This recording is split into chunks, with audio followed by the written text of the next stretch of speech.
الحمد لله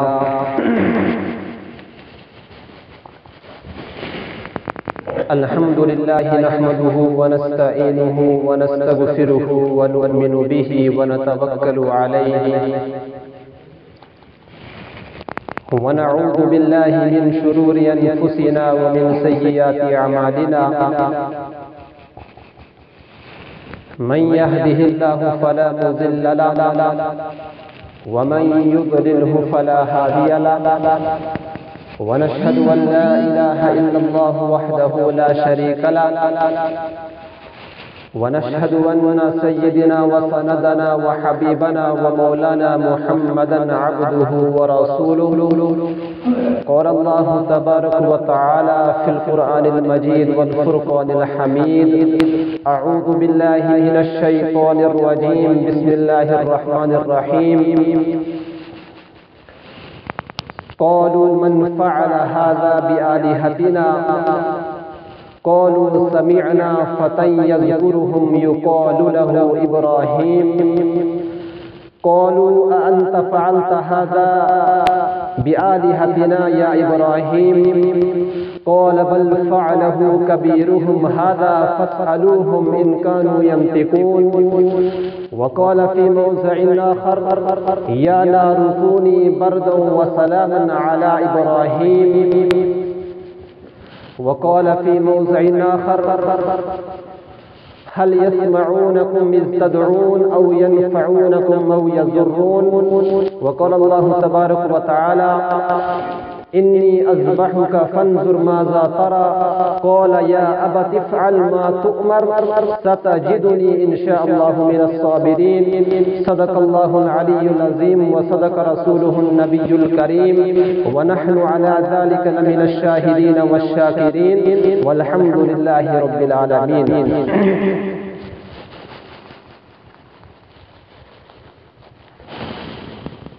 میرے محترم بزرگوں اور دوستوں، نوجوان ساتھیوں،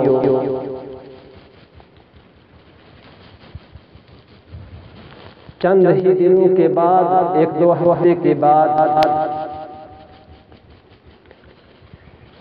ایک بہت بڑا عمل آنے والا ہے۔ میں نے سوچا کہ اس حوالے سے اس جمعہ کے موقع پر اور آئندہ جو آنے والا ایک اور جمعہ ہے، ان دونوں جمعہ کے موقع پر اسی عمل کے بارے میں کچھ گفتگو ہو جائے۔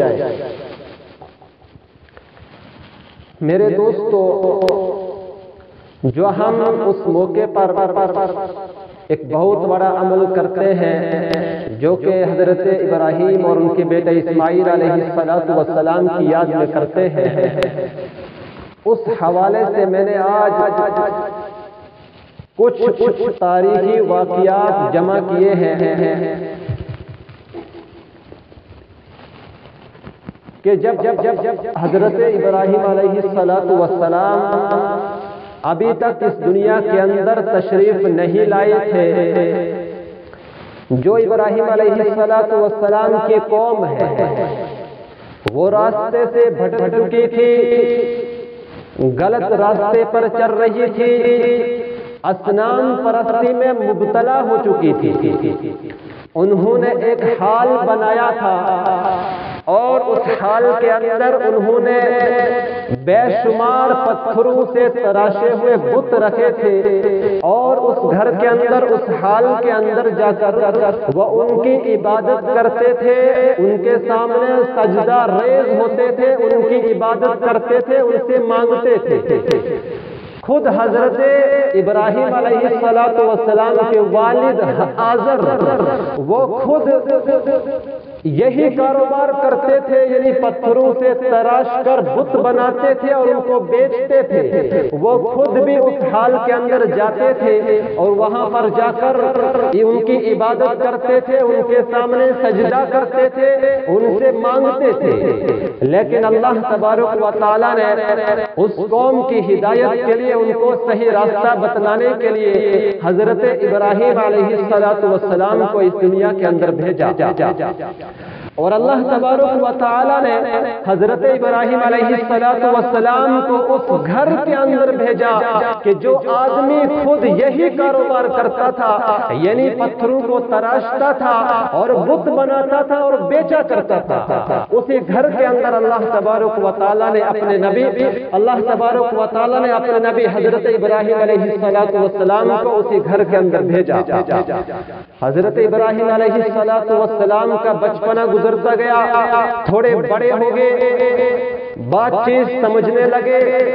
فہم و فراست آتی گئی، تو وہ کیا دیکھتے ہیں کہ ان کی قوم کے لوگ راستے سے ہٹ چکے ہیں، وہ اصنام پرستی میں مبتلا ہو چکے ہیں، اور کیا دیکھتے ہیں کہ انہوں نے ایک حال بنایا ہے، بڑا گھر بنایا ہے، اور وہاں پر وہ لوگ جاتے ہیں، وہاں پر بتوں کی عبادت کرتے ہیں، اصنام پرستی کرتے ہیں۔ اور ابراہیم علیہ السلام جانتے ہیں کہ یہ جو بت بنائے ہوئے ہیں یہ پتھروں کو تراش کر ان کو بنایا گیا ہے، اور پتھروں کا حال یہ ہے کہ نہ تو وہ سن سکتے ہیں، نہ بات کر سکتے ہیں، نہ تو وہ کوئی چیز کھا سکتے ہیں، اور نہ تو اپنی جگہ سے ہل سکتے ہیں، بلکہ یہاں تک کہ لوگ ان کے سامنے کھانا رکھتے ہیں۔ ان کی لاچاری کا، بے بسی کا یہ عالم ہے کہ جب لوگ ان کے سامنے کھانا رکھتے ہیں اور کھانا رکھ کر واپس چلے جاتے ہیں، بعد میں چوہے آ کر وہ کھانا کھا جاتے ہیں، ان کے اندر اتنی ہمت بھی نہیں، طاقت بھی نہیں کہ وہ ان چوہوں کو روک سکے۔ اور ان کی بے بسی کا یہ عالم ہے کہ اگر ان پر مکھی بیٹھ جائے تو وہ اس مکھی کو بھی ہٹا نہیں سکتے۔ ابراہیم علیہ السلام نے جب یہ سب کچھ دیکھا تو اپنے دل کے اندر سوچنے لگے کہ پتھروں کا یہ حال ہے، نہ تو یہ سن سکتے ہیں، نہ بات کر سکتے ہیں، نہ کسی کو نفع پہنچا سکتے ہیں، نہ کسی کو نقصان پہنچا سکتے ہیں، تو لوگ ان کی عبادت کیوں کرتے ہیں؟ آخرکار ان کے دل کے اندر یہ سوال پیدا ہوتا رہا۔ پھر ایک دن حضرت ابراہیم علیہ السلام نے اپنے باپ آزر سے پوچھا کہ ابو جان آپ عبادت کس چیز کی کرتے ہیں؟ تو انہوں نے کہا کہ ہم بتوں کی عبادت کرتے ہیں۔ پھر حضرت ابراہیم علیہ السلام نے سوال کیا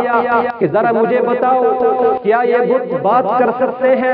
کیا یہ بت بات سن سکتے ہیں؟ کیا یہ بت اپنی جگہ سے ہل سکتے ہیں؟ تم ان کے سامنے کھانا رکھتے ہو، کیا یہ کھانا کھا سکتے ہیں؟ تو باپ کے پاس کوئی جواب نہیں تھا، وہ خاموش ہو گیا۔ تو حضرت ابراہیم علیہ السلام نے یہی سوال اپنی قوم کے تمام لوگوں سے بھی کیا کہ مجھے بتاؤ تم کس چیز کی عبادت کرتے ہو؟ تو وہ لوگ کہنے لگے ہم بتوں کی عبادت کرتے ہیں۔ پھر حضرت ابراہیم علیہ السلام نے پوچھا کہ مجھے ذرا بتاؤ کیا وہ بت بات کر سکتے ہیں، بات سن سکتے ہیں، کھانا کھا سکتے ہیں؟ لوگوں نے بھی کوئی جواب نہیں دیا، خاموش ہو گئے۔ ابراہیم علیہ السلام نے اس وقت کہا کہ میری قوم کے لوگ، میرے گھر والے ایسے نہیں سمجھیں گے، میں پہلے ان بتوں کو توڑ دوں گا، ختم کر دوں گا، اس وقت ان کو یہ بات سمجھ آئے گی۔ تو چند دنوں کے بعد ان کی عید کا دن آیا، خوشی کا دن آیا، تمام کے تمام لوگ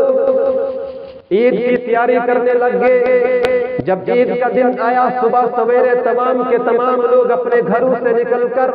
باہر ایک میدان کے اندر خوشی منانے کے لیے چلے گئے۔ گاؤں کے چھوٹے چھوٹے بچے جو حضرت ابراہیم علیہ السلام کے ساتھ کھیلا کرتے تھے،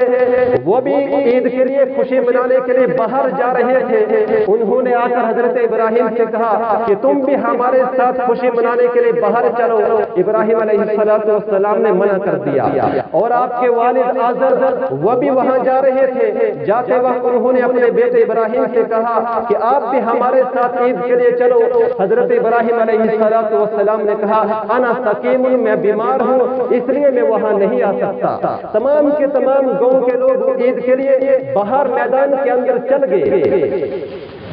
تو ابراہیم علیہ السلام نے جب دیکھا کہ گاؤں کے اندر کوئی نہیں ہے، علاقے کے اندر کوئی نہیں ہے، سارے کے سارے لوگ خوشی منانے کے لیے باہر چلے گئے ہیں، ابراہیم علیہ السلام نے کلہڑی اٹھائی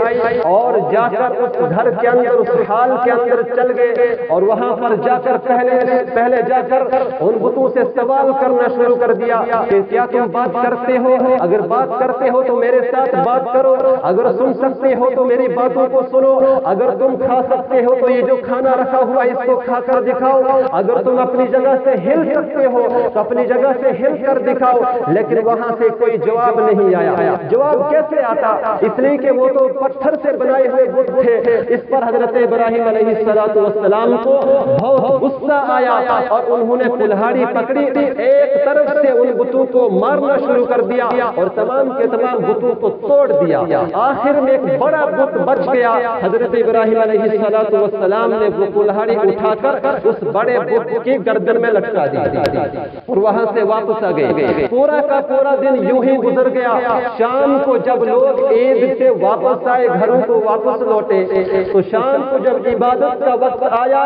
وہ اس حال کے اندر داخل ہوئے عبادت کرنے کے لیے۔ وہ وہاں پر جا کر کیا دیکھتے ہیں کہ تمام کے تمام بتوں کو توڑ دیا گیا ہے، ان کو ٹکڑے ٹکڑے کر دیے ہیں۔ تو تمام کے تمام لوگ پریشان ہو گئے، حیران ہو گئے، آپس میں کہنے لگے من فعل هذا بآلهتنا، ہمارے معبودوں کے ساتھ یہ کس نے کیا، ایسا معاملہ کس نے کیا کہ ہمارے معبودوں کو توڑ ہی دیا ہے؟ تو لوگوں نے کہا قالوا سمعنا فتى يذكرهم يقال له ابراہیم، ہم نے ایک نوجوان کو دیکھا ہے کہ جو ان بتوں کی برائی بیان کرتا ہے، تکذیب بیان کرتا ہے، اس کو ابراہیم کہا جاتا ہے، شاید اسی نے یہ کام کیا ہوگا۔ تمام کے تمام لوگ مل کر حضرت ابراہیم علیہ السلام کے پاس پہنچ گئے اور آتے ہی سوال کیا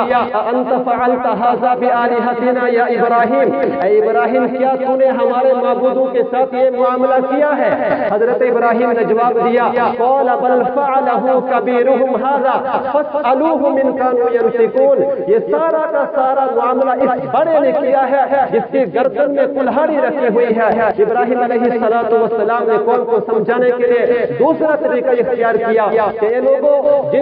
جن بتوں کی تم عبادت کرتے ہو، جن بتوں سے تم مانگتے ہو، جن بتوں کے سامنے تم سجدہ کرتے ہو، اگر وہ تمہاری بات سن سکتے ہیں، تمہارا کام بنا سکتے ہیں، اگر وہ تمہارے معبود ہیں، تمہاری باتوں کو سن سکتے ہیں، تم خود ہی ان بتوں سے پوچھ لو، اس بڑے بت سے پوچھ لو کہ ان چھوٹوں کو کس نے توڑا ہے۔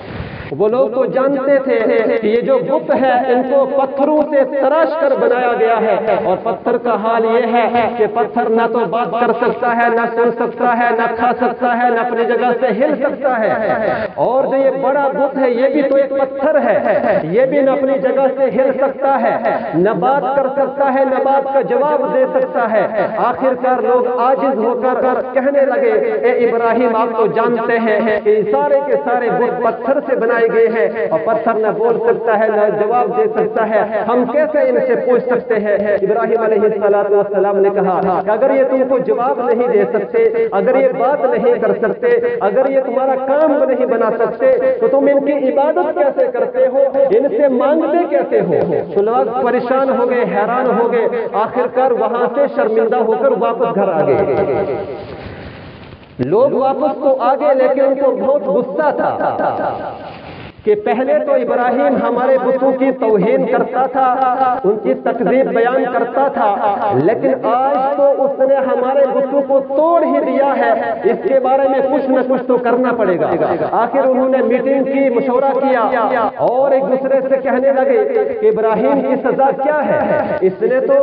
ہمارے بتوں کو توڑ دیا ہے، اس کے ساتھ کیا معاملہ کیا جائے؟ تو سب نے مشورہ دیا کہ ایک کام کیا جائے کہ لکڑیوں کو جمع کیا جائے، اس کو آگ لگائی جائے اور ابراہیم علیہ السلام کو پکڑ کر اس آگ کے اندر ڈالا جائے، تمام کا تمام معاملہ نبٹ جائے گا۔ تو لوگوں نے یہی کام کیا، آگ جلائی، لکڑیاں جمع کی، اس کو آگ لگائی، جب آگ جلنے لگی ابراہیم علیہ السلام کو پکڑ کر اس آگ کے اندر ڈال دیا۔ لیکن اللہ تبارک و تعالیٰ نے حضرت ابراہیم علیہ السلام کو بچانا تھا، لوگوں کو نصیحت کروانی تھی، تو فوراً اللہ تبارک و تعالیٰ نے آگ کو حکم دیا یا نار کونی بردا و سلاما علی ابراہیم، اے آگ تو ابراہیم علیہ السلام کے لیے ٹھنڈی اور سلامتی والی آگ بن جا۔ جیسے ہی آگ کو یہ حکم ملا، آگ فوراً حضرت ابراہیم علیہ السلام کے لیے ٹھنڈی ہو گئی، سلامتی